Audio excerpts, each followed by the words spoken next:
Buenos días, mi nombre es José Luis Arroyo y os doy la bienvenida a este nuevo vídeo correspondiente al tema 5 de la asignatura Estadística y Probabilidad, titulado La incertidumbre y su medida. Bien, voy a empezar con algunas definiciones, voy a empezar dando algunas ideas que son fundamentales para que entendamos el contenido de este tema. Empezaré hablando de qué es un fenómeno aleatorio. Un fenómeno aleatorio se caracteriza porque la probabilidad, tenemos la posibilidad de repetirlo indefinidamente bajo condiciones similares, porque es imposible predecir exactamente el resultado de cada experimento o prueba antes de realizarlo, y porque todos los resultados posibles son conocidos previamente. Las posibles causas de la aleatoriedad son variadas. Puede ser porque las leyes que gobiernan el experimento son desconocidas, puede ser porque los factores que tienen influencia en el fenómeno son numerosos y difícilmente observables y controlables, o puede ser porque el fenómeno no tenga una naturaleza determinística. Este es el caso, por ejemplo, de la física cuántica, en la que desde luego no vamos a entrar nosotros, pero que esencialmente es no determinista. Y ese es, en el caso de la cuántica, el motivo de la aleatoriedad. Vamos a dar algunos conceptos clave o definiciones clave, como son experimento aleatorio, ocurrencia, prueba o observación de un fenómeno que se concreta en un resultado incierto. Resultado básico o suceso elemental, un posible resultado de un experimento aleatorio. Espacio muestral, conjunto de todos los posibles resultados básicos de un experimento aleatorio. Suceso, algún subconjunto de los resultados del espacio muestral. Suceso imposible, aquel que no puede suceder, y se representa con este simbolito que es una especie de cero tachado. Bien, ¿os ha quedado claro? Porque, sinceramente, con estas definiciones ni yo mismo entiendo muy bien qué significan las cosas. Bueno, afortunadamente hay una forma, yo creo, mucho más sencilla de entenderlo, que es simplemente estudiando estas definiciones, que es poniendo un ejemplo. Vamos a verlo con un ejemplo y ya veréis cómo con el ejemplo se entiende muchísimo mejor. Vamos a considerar el lanzamiento de un dado, es decir, un dado de 6 caras, normal y corriente, no trucado, es decir, un dado cuyas caras tienen todas las mismas probabilidades de salir. Bueno, pues ese sería el fenómeno aleatorio, lanzar un dado. Si os dais cuenta, tiene un resultado incierto. Yo antes de lanzar el dado no sé si va a salir un 1, un 2, un 3, un 4, un 5 o un 6. Por tanto, es un fenómeno aleatorio. ¿Cuáles serían los sucesos elementales? Pues de acuerdo a la definición que he dado antes, serían aquellos posibles valores que puede tomar el experimento. En este caso, dado que el dado solo tiene 6 caras, pues solo hay 6 posibles resultados que pueden salir. Solo hay 6 sucesos elementales. Que salga 1, que salga 2, que salga 3, que salga 4, que salga 5 o que salga 6. Son los 6 sucesos elementales asociados a este fenómeno aleatorio. ¿Cuál sería el espacio muestral? Pues el conjunto de todos los sucesos elementales. Lo vamos a representar con esa letra que aparece ahí, que es la letra omega mayúscula, y diremos que el espacio muestral es 1, 2, 3, 4, 5, 6, los 6 sucesos elementales. ¿Cuáles serían los posibles sucesos? Pues aquí tantos como queramos, tantos como imaginación tengamos. Por ejemplo, un suceso que yo podría definir sin ningún problema es que saliera un número par. En ese caso se verificaría que se ha dado ese suceso si saliera 2, 4, 6, o que salga impar. O podría definir el suceso que salga al menos 3, es decir, que salga 3, 4, 5 o 6. Y por supuesto, también podría definir como suceso los propios sucesos elementales, que salga un 3. Bien, por tanto, los sucesos son aquellos posibles resultados del experimento, que no tiene por qué ser, del fenómeno aleatorio, que no tiene por qué ser necesariamente los sucesos elementales. Pueden ser otros que yo defina según mi conveniencia. ¿Qué sería un suceso imposible? Pues aquel que no puede suceder. En este caso, que salga 7. Es imposible que salga un 7 porque mi dado solo tiene 6 caras. Por tanto, el suceso imposible sería que salga 7 o que salga menos 4. Esto que vemos aquí son diagramas de Venn. Los diagramas de Venn es una forma gráfica de representar probabilidades y desde mi punto de vista es bastante intuitivo, motivo por el cual lo voy a utilizar bastante a lo largo de este vídeo. En primer lugar, quiero introduciros el concepto de intersección, que es esa U invertida que vemos en pantalla. En lenguaje natural, en lenguaje hablado, es el equivalente al I. Por ejemplo, si yo digo que me gusta la estadística y me gustan las matemáticas, significa que me gustan las dos cosas, ¿no?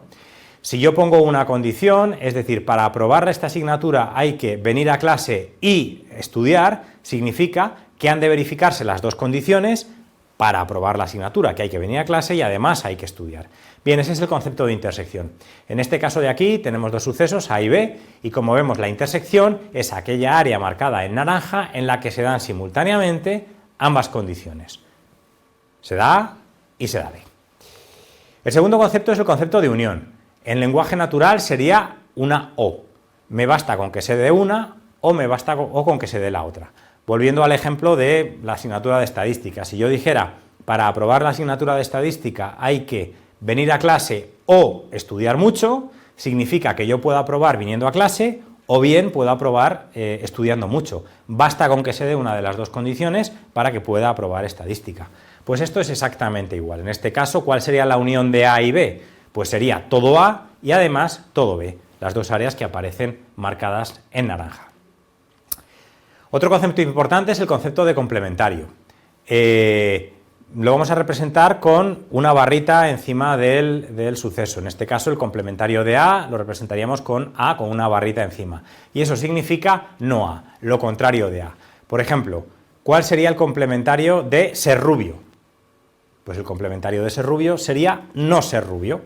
En el caso del dado que decíamos antes del dado de 6 caras, ¿cuál es el complementario de sacar un 2? El complementario de sacar un 2 sería no sacar un 2, con lo cual sería sacar 1, 3, 4, 5 o 6. En este caso, en el diagrama de Venn, como vemos allí, el complementario de A es todo lo que no es A, es decir, todo el área que aparece marcado en naranja, que es todo lo que no es A. Y finalmente un concepto muy importante que es el concepto de condicionado, A condicionado a B. A condicionado a B significa, dado que B sea dado, pues enséñame cuál es el área que corresponde a A, dado que B ha sucedido. Por tanto, es muy importante tener en cuenta que condicionado no es lo mismo que intersección, porque fijaos que en los diagramas de Venn, el área correspondiente a la intersección, cuando la calculábamos a intersección B, aunque el área marcada en naranja oscuro sigue siendo la misma, sin embargo, el área total es muy distinta, porque cuando estoy diciendo A condicionado a B, significa que B ha sucedido, que B se ha dado, con lo cual el espacio muestral se ha visto reducido exclusivamente a B. Por tanto, A condicionado a B visualmente parece parecido a A intersección B, pero en realidad no lo es. Es una cosa muy distinta. Y eso es algo que aprenderemos cuando estudiemos probabilidades un poquito más adelante de este vídeo, que vamos a aprender y vamos a ver muy claramente. Por tanto, A condicionado a B significa, dado que B ha sucedido, vamos a ver cuál es la probabilidad, en el caso de que estemos calculando probabilidades, cuál es la probabilidad de A. Bien. Los sucesos mutuamente excluyentes o incompatibles, y esto es una definición, son aquellos tales que su intersección es el conjunto vacío, es decir, no hay intersección. Este gráfico que vemos en pantalla. En este caso, ¿cuánto vale la intersección de A y B? No hay intersección, la intersección es el conjunto vacío. Bien, cuando esto sucede, diremos que los sucesos son mutuamente excluyentes o incompatibles. ¿Qué son los sucesos colectivamente exhaustivos? Los sucesos colectivamente exhaustivos son aquellos tales que su unión es igual a todo el espacio muestral. Como vemos en pantalla, en este caso, si yo considero A y B, y los uno mediante la unión, A unión B, tengo absolutamente todo el espacio muestral. Por tanto, estos sucesos serían colectivamente exhaustivos. Bien, si hemos entendido esto, será fácil entender las siguientes propiedades. En primer lugar, que los sucesos elementales son mutuamente excluyentes y colectivamente exhaustivos. Volvamos al ejemplo de nuestro dado de 6 caras. ¿Son mutuamente excluyentes? Por supuesto que sí. ¿Cuál es la intersección de sale 1 y sale 2? La intersección es el conjunto vacío, porque en un mismo lanzamiento no puede salir al mismo tiempo 1 y 2. O sale 1 o sale 2. Intersección de 1 y 2 es el conjunto vacío. Por tanto, los sucesos elementales en nuestro dado son incompatibles. Su intersección es el conjunto vacío. ¿Y por qué sé que son colectivamente exhaustivos? Bien, porque si yo considero todos los posibles sucesos elementales, 1, 2, 3, 4, 5 y 6, tengo todo el espacio muestral. Por tanto, si yo considero todos los sucesos elementales de ese lanzamiento del dado, tengo todos los posibles resultados, tengo todo el espacio muestral. Así pues, los sucesos elementales son al mismo tiempo mutuamente excluyentes y colectivamente exhaustivos. Por otra parte, los sucesos complementarios también son mutuamente excluyentes y colectivamente exhaustivos. Vamos a verlo con un ejemplo. Vamos a considerar el suceso, qué sé yo, ser rubio, y su complementario, que es no ser rubio. ¿Cuál es la intersección de ser rubio y no ser rubio? El conjunto vacío. porque al mismo tiempo uno no puede ser rubio y no rubio, con lo cual son mutuamente excluyentes. Pero ¿son colectivamente exhaustivos? Si yo considero su unión, todas las personas que son rubias y además todas las personas que no son rubias, evidentemente tengo a todas las personas. Así que efectivamente los sucesos ser rubio y no ser rubio también son colectivamente exhaustivos. Y esto aplica a cualquier suceso complementario que podáis pensar. En resumidas cuentas, tanto sucesos elementales como sucesos complementarios son mutuamente excluyentes y colectivamente exhaustivos. Vamos a trabajar con un pequeño ejemplo para practicar estos conceptos que acabamos de aprender. El ejemplo dice lo siguiente: tenemos un ejecutivo que quiere dar al azar a un empleado de su empresa un viaje promocional, ¿no? Un regalo, por el buen desempeño de la empresa, les regala un viaje promocional. Los candidatos son 6: Alberto, Carmen, Eduardo, Luis, María y Sara. Alberto y Eduardo son hermanos. Todos hablan inglés fluidos excepto Alberto, y Alberto y Carmen hablan francés fluidamente. Vamos a ver una serie de preguntas a las que intentaremos responder. En primer lugar, ¿cuáles son los sucesos elementales en este ejemplo? Bueno, pues los sucesos elementales son Alberto, Carmen, Eduardo, Luis, María y Sara, cada uno de los posibles resultados. Cada uno de los posibles resultados, que es cada una de las personas que pueden acabar ganando ese viaje. Nos piden a continuación que describamos los siguientes sucesos utilizando sucesos elementales. S1. El empleado seleccionado es uno de los hermanos. ¿Cómo describiríamos S1? Pues Alberto y Eduardo, que son los dos hermanos. S1 es igual a Alberto y Eduardo. S2. El empleado seleccionado es mujer. ¿Cuál es este suceso elemental? Bueno, pues sería Carmen, María y Sara, que son las 3 mujeres de este grupo. S3. El empleado seleccionado habla inglés. Pues aquí serían todos menos Alberto. Por tanto, sería Carmen, Eduardo, Luis, María y Sara. S4. El empleado seleccionado habla francés. Este suceso sería Alberto y Carmen, es decir, las 2 personas que hablan francés. ¿Cuál sería el espacio muestral? Pues el espacio muestral sería Alberto, Carmen, Eduardo, Luis, María y Sara, las 6 personas que pueden acabar ganando ese viaje promocional. ¿Y cuál sería el suceso imposible? El suceso imposible sería que gane Andrés, porque Andrés no forma parte de esta empresa y por tanto es imposible que gane el viaje. Bien, más preguntas un poquito ya más complicadas, que estas serán muy sencillas. Vamos a trabajar con la intersección. ¿Cuál es la intersección de S1 y S2? Recuerdo que S1 es que el empleado seleccionado es uno de los hermanos y S2 es que el empleado seleccionado sea mujer. Es decir, ¿qué conjunto de estas personas cumplen al mismo tiempo que son hermanos y que son mujeres? Pues ninguno. El conjunto de intersección es el conjunto vacío. Por tanto, estamos ante sucesos mutuamente excluyentes o incompatibles. S1 y S2 son incompatibles. La intersección es el conjunto vacío.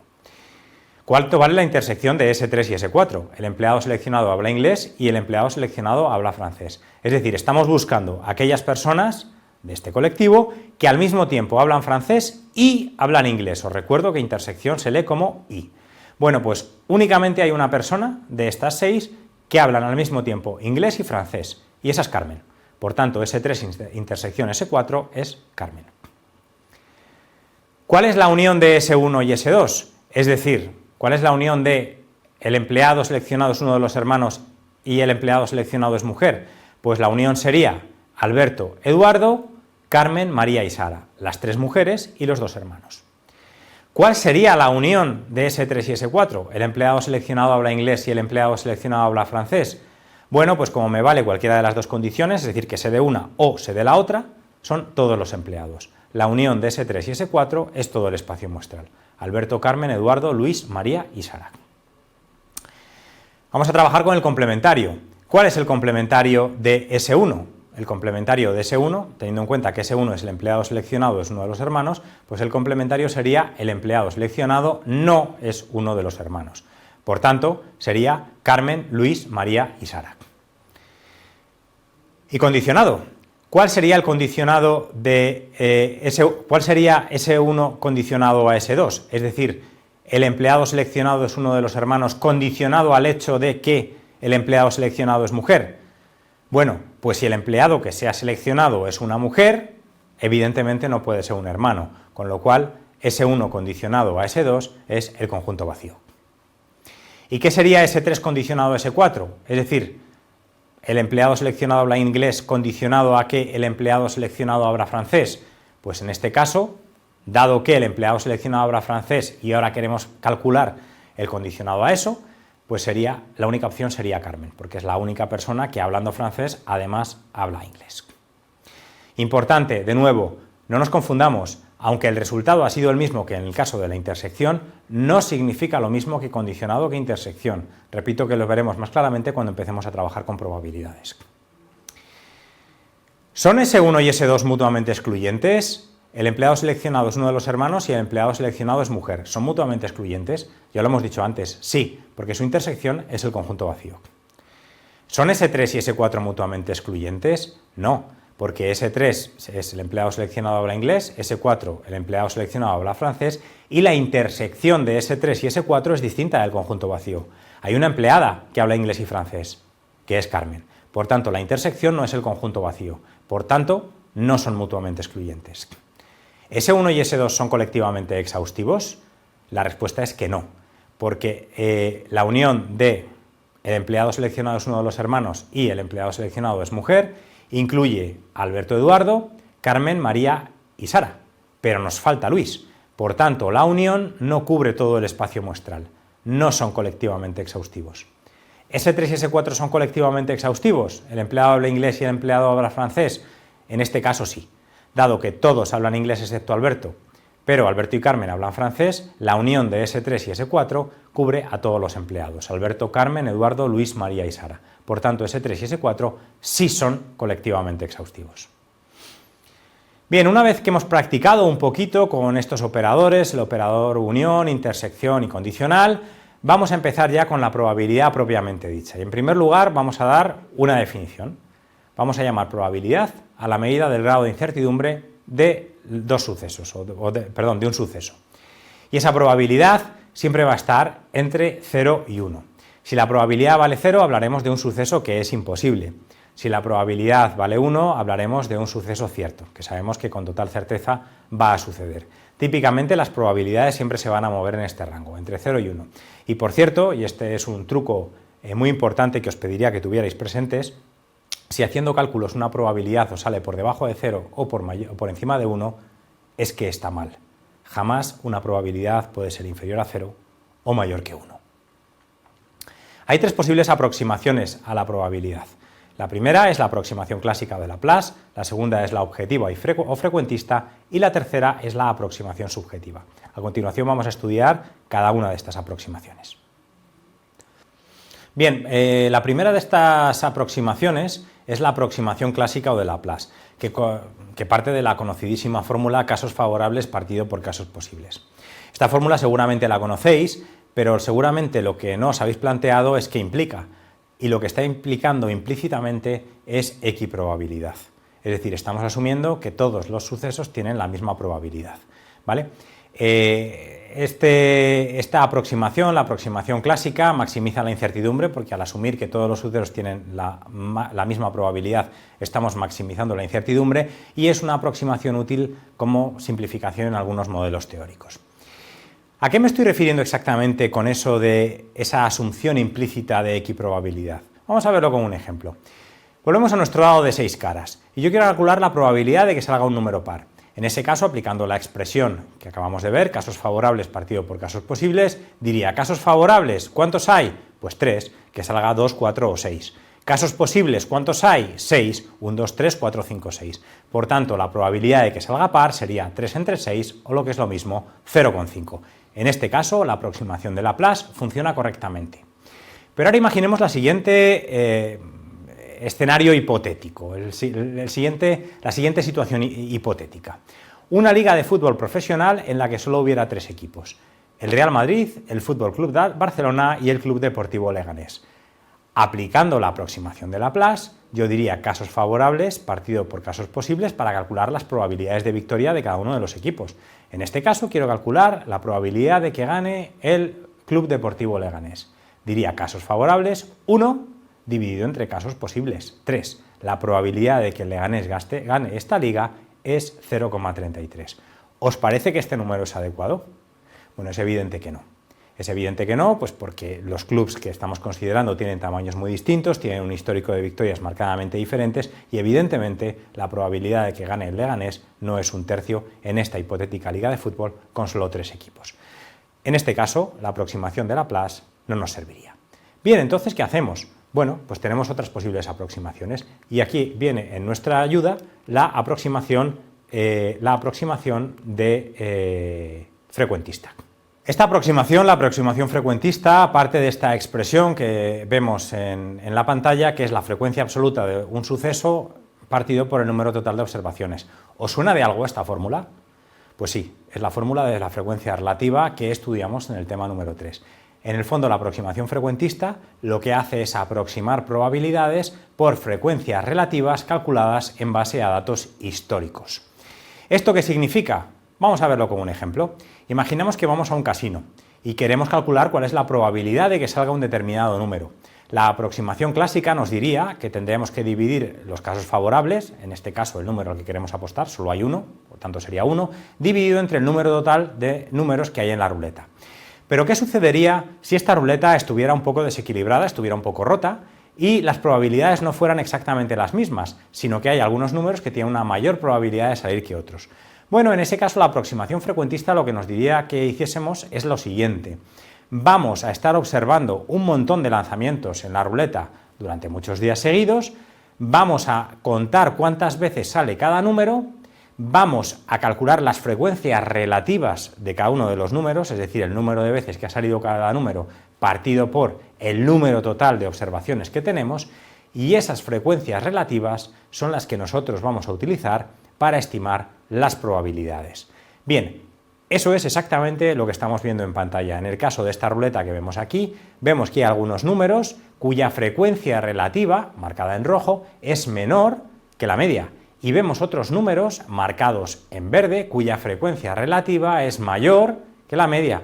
Por tanto, si tuvierais que apostar, ¿a qué números apostaríais? Evidentemente a los que están marcados en verde. Parece que esos números salen un poquito más que el resto como consecuencia de algún error de diseño o de calibración de la ruleta. Por tanto, la aproximación frecuentista únicamente parte de una serie larga de datos históricos, calcula las frecuencias relativas de cada uno de los sucesos y dice que vamos a estimar las probabilidades en base a esas frecuencias. Aproximo las probabilidades por las frecuencias relativas basadas en datos históricos. Y finalmente tenemos la tercera aproximación, la aproximación subjetiva. Se llama aproximación subjetiva porque está basada en el grado de creencia, es decir, nos basaremos en la opinión de expertos o no, ya veremos a ver, sobre un determinado suceso para calcular probabilidades. Bien, esta aproximación tiene un problema muy severo, que son los sesgos que tenemos las personas a la hora de estimar probabilidades. Y en este sentido, y para demostrarlo, me gustaría poneros el siguiente ejemplo, y quiero que lo penséis. Vamos a ver. Pedro tiene 31 años, se especializó en Historia en la universidad e hizo un máster y un doctorado también en Historia cuando acabó el grado. ¿Cuál es la situación más probable de estas dos? ¿Pedro trabaja en un banco o Pedro trabaja en un banco y le gusta la historia? Bien, probablemente la mayoría de vosotros ha contestado que lo más probable es que Pedro trabaja en un banco y le gusta la historia. Pues me temo que no. Esa es la más improbable. Lo más probable es que Pedro trabaje en un banco. ¿Por qué? Por una razón muy sencilla. Porque en el primer caso, Pedro trabaja en un banco, solo estoy imponiendo una condición. En el segundo caso, estoy imponiendo dos condiciones. La misma que antes, que Pedro trabaje en un banco, y además una segunda, que le guste la historia. ¿Es probable que le guste la historia? Pues probable. ¿Es seguro? No. Por tanto, la segunda afirmación es menos probable que la primera. Algo parecido, y yo creo que se ve más claro, es este ejemplo de aquí. ¿Cuál de estas tres afirmaciones es menos probable? ¿Ser profesor de historia, que te guste la historia, o ser profesor de historia y que te guste la historia? Bien, lo más improbable es ser profesor de historia y que te guste la historia, porque mientras que en los dos casos anteriores tenemos una única condición, aquí tenemos dos. Esto es lo que se conoce como falacia de la conjunción y es un error, un sesgo de percepción muy común que tenemos la mayoría de las personas y que hace precisamente que nuestra capacidad para estimar probabilidades se vea sensiblemente mermada. Bien, este tipo de sesgos es lo que hace que la aproximación subjetiva no esté exenta de dificultades y problemas. Pero bueno, más allá de las dificultades, vamos a ver cómo calcularíamos probabilidades usando esta aproximación. Y para ello introduzco un concepto, el concepto de odds against, o desventaja de un suceso. Bien, la mejor forma de ver esto es con un ejemplo. Vamos a considerar una carrera de caballos. En una carrera de caballos, imaginemos que para el caballo A las apuestas están 7-1. Eso significa que por cada 7 euros apostados en contra del caballo A, hay 1 euro apostado a favor del caballo A. Por tanto, la mayoría de la gente piensa que el caballo A no va a ganar, porque por cada euro apostado por A hay 7 euros apostados en contra de A.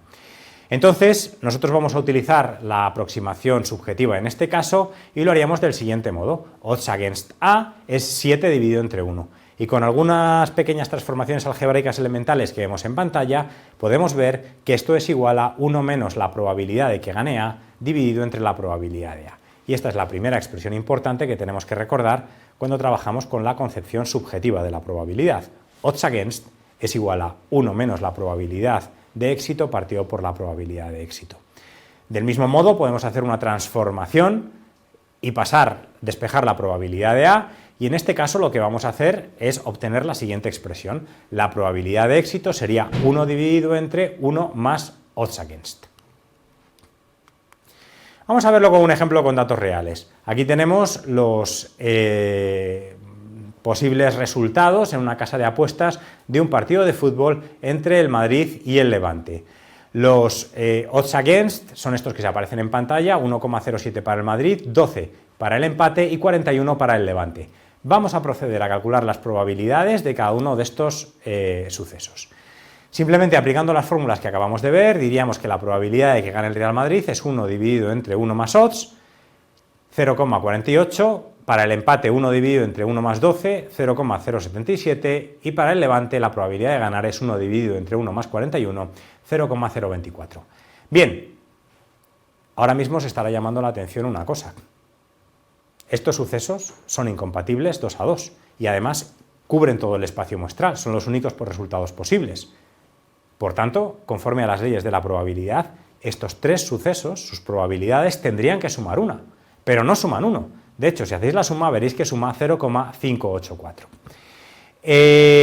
Bueno, ¿qué está pasando? Bueno, lo que está pasando es que esto que acabamos de calcular se llaman probabilidades implícitas y realmente no son probabilidades reales, porque no suman 1. El motivo por el que no suman 1 es uno muy sencillo, y es que la casa de apuestas típicamente va a cobrar una comisión. La diferencia entre esa suma 0,584 y el 1 que deberían sumar tiene que ver precisamente con esa comisión que va a cobrarnos la casa de apuestas. La solución es evidente. ¿Cómo calculo las probabilidades de verdad, las probabilidades correctas? Por proporcionalidad, aplicando una regla de 3. Simplemente divido las probabilidades implícitas que acabo de obtener entre la suma de todas las probabilidades y obtengo las probabilidades reales. Por ejemplo, para el Real Madrid, ese 0,483 que calculé antes entre la suma total, 0,584, me da un resultado de 0,827. Esa es la probabilidad real de que el Madrid gane en este partido. Bien, y vamos a entrar ya en la parte final de este tema, que son las reglas de la probabilidad. Y quería hacer una advertencia, porque esta parte puede ser tremendamente confusa al principio. Son muchas expresiones, parece que están todas ligadas, porque de hecho lo están, y puede generar algo de confusión. Bien, mi recomendación es la siguiente, es que vayáis viendo el vídeo y después de verlo cuando aún está fresco en la cabeza, después de haber entendido cada una de estas reglas, lo estudiéis. El mismo día, cuando todavía tenéis fresca la explicación. Afortunadamente, como tenéis este vídeo, también podéis ir a revisar la parte correspondiente cuando estéis estudiando. Pero ya os digo, tened paciencia porque, como ya os aviso de antemano, esta parte puede ser un poquito confusa al principio. Vamos a empezar con las reglas básicas de la probabilidad. La primera de ellas es que una probabilidad siempre va a ser un número entre el 1 y el 0, ambos valores incluidos. Valdrá 1 cuando sea un suceso cierto, un hecho cierto, y valdrá 0 cuando sea un suceso imposible. Pero cualquier probabilidad siempre va a estar acotada entre el 0 y el 1. La segunda regla básica es que la probabilidad del conjunto vacío o la probabilidad de un suceso imposible va a ser igual a 0. Y la tercera es que la probabilidad de todo el espacio muestral o la probabilidad de un suceso seguro va a ser igual A1. La segunda regla es la regla del complementario. Nosotros vamos a denotar el suceso complementario de A con una barra encima. A con barra encima significa el complementario de A, o lo que es lo mismo, todo lo que no es A. Nosotros vamos a calcular la probabilidad del complementario de A como 1 menos la probabilidad de A. Y es algo que se ve muy bien con un diagrama de Venn, como el que tenemos aquí. En este caso tenemos A, que es este rectángulo que aparece en naranja. ¿Qué es no A? Lo contrario de A, el complementario de A. Pues todo lo demás, lo que aparece en naranja en esta parte de la derecha. Por tanto, como vemos, de una forma muy visual, se comprueba que la probabilidad del complementario de A es 1 menos la probabilidad de A. A continuación encontramos la regla de la suma, que nos dice que la probabilidad de A unión B es igual a la probabilidad de A más la probabilidad de B menos la probabilidad de la intersección de A y B. La pregunta que puede surgirnos es por qué es preciso restar la probabilidad de la intersección. Y de nuevo, con un diagrama de Venn se ve muy fácilmente. ¿Cuál sería en este diagrama de Venn, teniendo en cuenta que A es este rectángulo de aquí y B es este rectángulo de aquí, cuál sería la probabilidad de A unión B? Pues sería todo esto que aparece en naranja. ¿Qué ocurre? Que si queremos calcularlo como la suma de A y B, podríamos sumar la probabilidad de A, que sería este rectángulo de aquí, más B, que sería este rectángulo de aquí, pero al hacer eso, si os dais cuenta, la intersección la estamos sumando dos veces. Por tanto, para evitar este problema, tenemos que restarla una vez. Por tanto, nos queda que la probabilidad de A unión B sería la probabilidad de A más la probabilidad de B menos la probabilidad de la intersección. Relacionado con la regla de la suma, pero no es la regla de la suma, sino que es el principio de partición, encontramos esta expresión de aquí, que dice que la probabilidad de A la podemos calcular como la probabilidad de A intersección B más la probabilidad de A intersección no B. Vamos a verlo con un diagrama de Venn. Bien, en primer lugar vamos a ver cuál sería la intersección de A y B. La intersección de A y B en este caso sería este pequeño rectángulo naranja que vemos aquí. ¿Y cuál sería la intersección de A y no B? Bueno, pues si esto que está en blanco es B, lo que no es B, el complementario de B, sería todo lo que está en azul. Aquí tendríamos A y por tanto la intersección de no B con A sería esta especie de figura a la que le falta este pico de aquí. Si os dais cuenta, si sumamos esto y esto, tenemos exactamente A. Por tanto, visualmente queda demostrado que la probabilidad de A se puede calcular como la probabilidad de A intersección B más probabilidad de A intersección no B, o complementario de B. A continuación encontramos la regla de la probabilidad condicionada. Una probabilidad condicionada es la probabilidad de un suceso cuando se conoce que ha ocurrido otro. Por ejemplo, probabilidad de A condicionado a B sería lo siguiente. Dado que B ha sucedido, o si B ha sucedido, ¿cuál es la probabilidad de que suceda A? Por tanto, B en este caso es el hecho cierto, lo que sabemos que ha pasado. Entonces, la regla de la probabilidad condicionada nos dice que la probabilidad de A condicionado a B es igual a la probabilidad de A intersección B partido por la probabilidad de B. O análogamente, también podemos expresarlo como el contrario, la probabilidad de B condicionado a A sería la probabilidad de A intersección B partido por la probabilidad de A. Bien, esto con un diagrama de Venn podemos interpretarlo a un nivel intuitivo de la siguiente manera. Aquí tenemos A, aquí tenemos B. Bien, ¿qué ocurre si ha sucedido B? Es decir, queremos calcular la probabilidad de A condicionado a B, por tanto vamos a dar por hecho que B ha sucedido. Bueno, pues el espacio muestral se nos ha reducido completamente, se nos ha quedado reducido a B, porque si B ha pasado, pues forzosamente estamos aquí. Bueno, pues ahora, una vez que nuestro nuevo espacio muestral es este de aquí, circunscrito a B, ¿cuál es la probabilidad de A? Bueno, pues únicamente esta parte que coincide exactamente con la intersección original de A y B. Esta es una explicación más o menos intuitiva de la razón de esta fórmula. La regla de la multiplicación es esta que vemos aquí, la probabilidad de A intersección B es igual a la probabilidad de A condicionado a B por la probabilidad de B, o, análogamente, la probabilidad de B condicionado a A por la probabilidad de A. Bien, esto es una consecuencia directa de la regla de la probabilidad condicionada. Si yo parto de la expresión de la regla de la probabilidad condicionada, que es esta que tenemos aquí, y despejo la intersección, es decir, paso la probabilidad de B al otro lado multiplicando, me queda que la probabilidad de A intersección B es la probabilidad de A condicionado a B por la probabilidad de B. Por tanto, la regla de la multiplicación es una consecuencia directa de la regla de la probabilidad condicionada. A continuación tenemos la regla de la independencia. La regla de la independencia nos dice que dos sucesos son independientes en probabilidad si y solo si la ocurrencia de uno de ellos no modifica la probabilidad de ocurrencia del otro. Trasladado a una expresión matemática, esto significaría que dos sucesos son independientes si la probabilidad de A condicionado a B es igual a la probabilidad de A. O de otra manera, si la probabilidad de B condicionado a A es igual a la probabilidad de B. En este caso, la probabilidad de B y la probabilidad de A tienen que ser mayor que 0. Bien, vamos a verlo con un ejemplo. El ejemplo inicial es un ejemplo de sucesos no independientes. La probabilidad de tener cáncer de pulmón condicionado a fumar.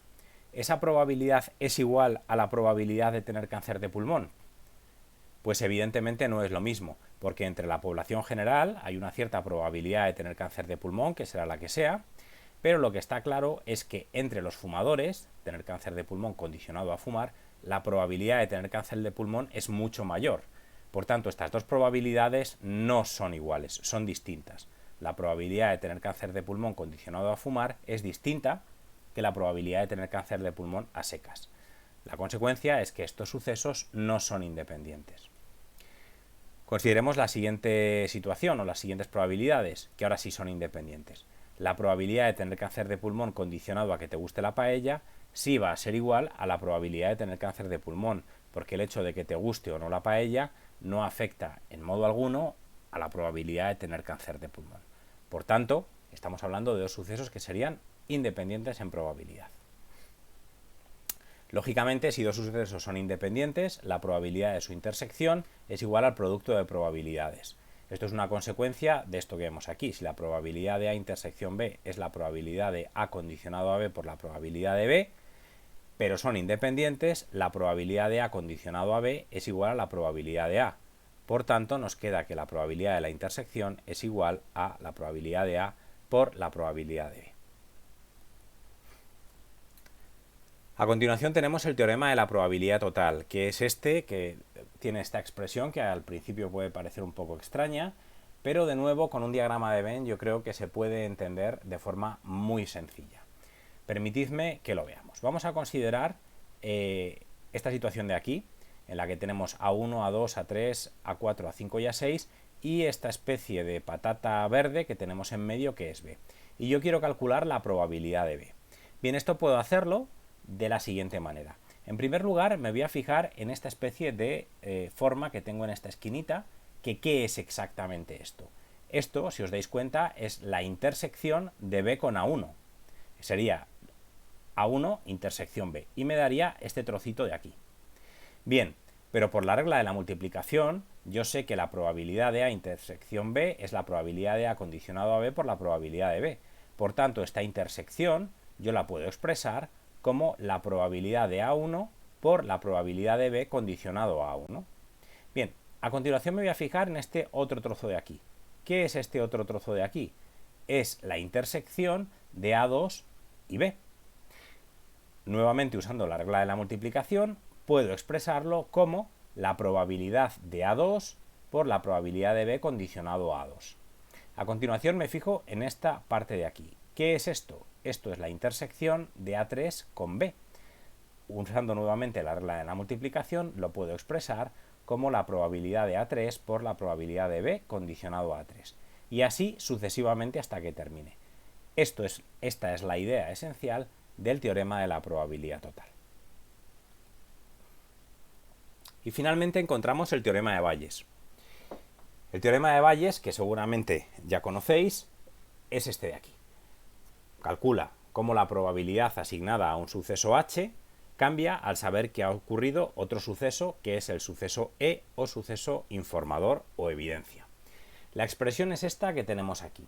Probabilidad de H condicionado a E es igual a la probabilidad de E condicionado a H por la probabilidad de H partido por la probabilidad de E. Bien, lo que vamos a hacer a continuación es ponerle nombre a cada una de estas cosas. A esto de aquí, a la probabilidad de H condicionado a E, le voy a llamar probabilidad a posteriori. ¿Por qué le doy ese nombre? Muy sencillo, porque es la probabilidad de que suceda H después de saber o condicionado a saber que E ha sucedido. Es decir, una vez que E ha sucedido, dime cuál es la probabilidad de H. Por tanto, es una probabilidad a posteriori. La calculamos después de saber que E ha sucedido. Por el contrario, la probabilidad de H es la probabilidad a priori, que es el grado inicial de creencia. Aquí no tenemos en cuenta ninguna información, no hay ninguna información, es la probabilidad de H antes de saber nada. A la probabilidad de E condicionado a H le vamos a llamar verosimilitud de la evidencia y a la probabilidad de E le vamos a llamar probabilidad de la evidencia. Y recordad que E en este caso es el suceso informador o información. Bien, a este cociente entre la verosimilitud de la evidencia y la probabilidad de la evidencia le voy a llamar coeficiente rectificador de la probabilidad a priori. Y diré que el suceso informador es relevante cuando el coeficiente rectificador de la probabilidad a priori es muy distinto de 1. Cuando este coeficiente sea próximo a 1, si os dais cuenta, lo que va a pasar es que la probabilidad a priori y la probabilidad a posteriori van a ser muy similares, porque aquí lo que vamos a tener es un número cercano a 1. Por tanto, en la medida en que la probabilidad a priori y a posteriori son muy similares, diremos que el suceso informador no es relevante. Si por el contrario ese coeficiente es muy distinto de 1, muy distinto me refiero tanto por encima como por debajo, puede ser 0,5, 0,4, 0,3 o puede ser 2, 3, 4, 27, lo que sea. Cuando ese coeficiente rectificador sea muy distinto de 1, diremos que el suceso informador sí es relevante, porque la probabilidad a posteriori y a priori son muy diferentes. Vamos a verlo con un ejemplo. Consideremos el suceso H, que es ser fumador, y el suceso E es tener mechero o cerillas en el bolsillo.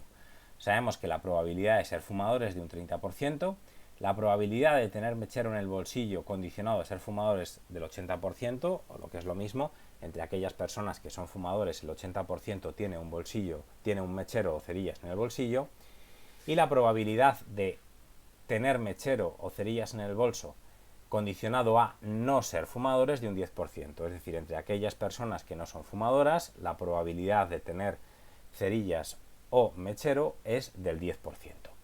Bien, pues con esta información automáticamente conocemos el valor de la verosimilitud de la evidencia, que es 0,8, me lo da en el enunciado. También conocemos la probabilidad a priori, que es 0,3, me lo da en el enunciado. Y la probabilidad de la evidencia la vamos a calcular utilizando el teorema de la probabilidad total. La probabilidad de E va a ser igual a la probabilidad de E condicionado a H por la probabilidad de H, más la probabilidad de E condicionado a no H por la probabilidad de no H. Todos estos datos que tenemos en el enunciado del problema. Y haciendo los cálculos, vemos que esa probabilidad de la evidencia es 0,31. Bien, una vez que ya tenemos todos los números de esta expresión, es muy fácil, utilizando una calculadora, sacar cuál es la probabilidad a posteriori. La probabilidad a posteriori en este caso es 0,77. No obstante, es mucho más interesante responder a la siguiente pregunta. ¿Es el suceso informador relevante? Recordad que el suceso informador en este caso es E, tener un mechero o cerillas en el bolsillo. Para ello vamos a calcular el coeficiente rectificador de la probabilidad a priori, que recordad que se calcula simplemente como el cociente entre la verosimilitud de la evidencia y la probabilidad de la evidencia, o lo que es lo mismo, 0,8 dividido entre 0,31. El coeficiente rectificador es 2,58. Esto es muy distinto de 1, por tanto concluimos que el suceso informador sí es relevante, porque cambia mucho la probabilidad a priori al transformarla en probabilidad a posteriori. Vamos a intentar entender esto con palabras para ver qué significa.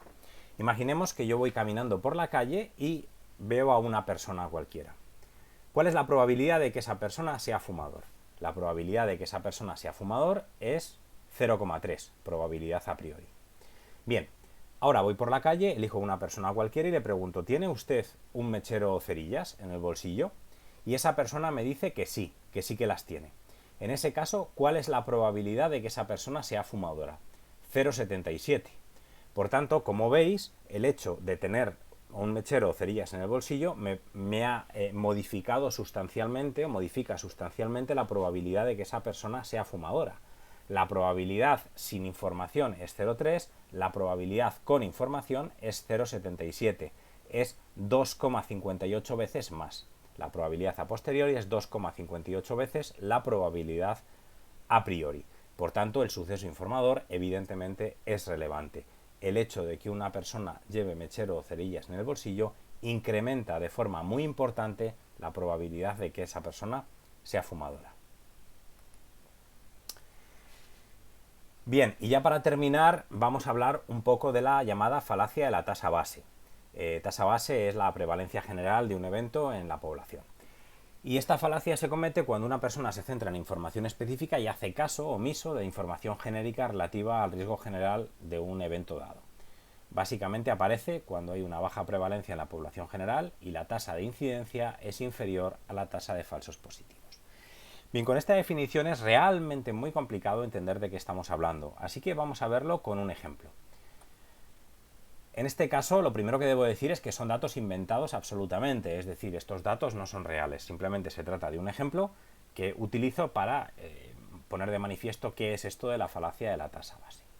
Vamos a considerar el suceso H, que es tener VIH, y E, que es dar positivo en un test de VIH. Sabemos que la prevalencia del VIH es una persona de cada 1000, es decir, una persona de cada 1000 tiene VIH. Por tanto, la probabilidad de tener VIH es 0,001 y por tanto la probabilidad de no tener VIH es 0,999. Bien, tenemos un test que permite determinar si una persona tiene o no VIH. Bien, en ese caso, este test tiene las siguientes características. Una sensibilidad del 98%. Eso significa que da un resultado positivo en el 98% de las personas que tienen VIH. O lo que es lo mismo, la probabilidad de dar positivo condicionado a que efectivamente esa persona está enferma es 0,98.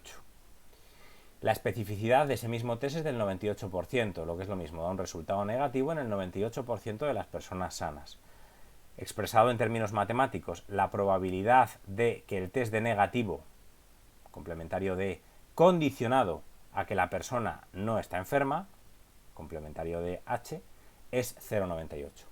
Por tanto, sabemos que la probabilidad de que el test dé positivo condicionado a que la persona está sana es 1 menos la probabilidad de que dé positivo condicionado a que está sana, o lo que es lo mismo, 0,02. Bien, con estos datos vamos a aplicar valles para el siguiente ejercicio. Una persona seleccionada al azar da positivo en el test. ¿Cuál es la probabilidad de que efectivamente tenga VIH? Bien, con estos datos nuestra intuición nos podría decir, vamos a ver, este test parece bastante bueno. Es decir, fijaos que este test acierta el 98% de las personas que efectivamente tienen VIH, pues el 98% lo detecta, y respecto a las personas que están sanas, efectivamente al 98% les dice que están sanas, con lo cual tiene un grado de precisión aparentemente bastante alto. Bien, por tanto, si a una persona le ha salido que el test es positivo, muy probablemente esa persona tenga VIH, ¿no? Bueno, pues vamos a hacer el cálculo. Bien, calcularemos usando valles la probabilidad de H condicionado a E es igual a la probabilidad de E condicionado a H por probabilidad de H partido por la probabilidad de E. Y en este caso la probabilidad de E la vamos a calcular usando el teorema de la probabilidad total como probabilidad de E condicionado a H por probabilidad de H más probabilidad de E condicionado a no H por probabilidad de no H. Todos estos datos los tenemos en el enunciado. Probabilidad de E condicionado a H es 0,98, probabilidad de H es 0,001 y abajo exactamente lo mismo. Simplemente se trata de sustituir estos valores en la expresión del teorema de Bayes. Y haciendo el cálculo, la probabilidad que me sale es 0,046. Es decir, es una probabilidad muy baja. Esta persona, a pesar de haber dado positivo en el test de VIH, tiene una probabilidad realmente baja de tener VIH. Esto es la falacia de la tasa base. ¿Qué es lo que ha sucedido? Lo que ha sucedido es lo siguiente. La probabilidad de tener VIH es muy pequeña, 0,001. Y es más pequeña que la tasa de falsos positivos. La tasa de falsos positivos de nuestro test, que es esta de aquí, probabilidad de condicionado a no H, es 0,02. Es decir, al 2% de las personas sanas, el test se equivoca y les dice que están enfermas. Como esa tasa de incidencia es inferior a la tasa de falsos positivos, se exacerba esta falacia de la tasa base y el hecho de haber dado positivo en el test no significa no significa que tengas una alta probabilidad de tener VIH. Bien, por eso hay que tener mucho cuidado con la intuición, porque en este caso, que es, como digo, insisto, es un caso ficticio con datos inventados, pero ejemplifica bien lo que quiero decir. Muchas veces la intuición nos va a fallar en temas de probabilidad. Entonces, siempre hay que hacer los cálculos para asegurarnos de cuál es el resultado, porque confiar en la intuición no suele dar buenos resultados. Bien, espero que este vídeo os haya resultado interesante y sobre todo útil. Nos vemos en el próximo vídeo.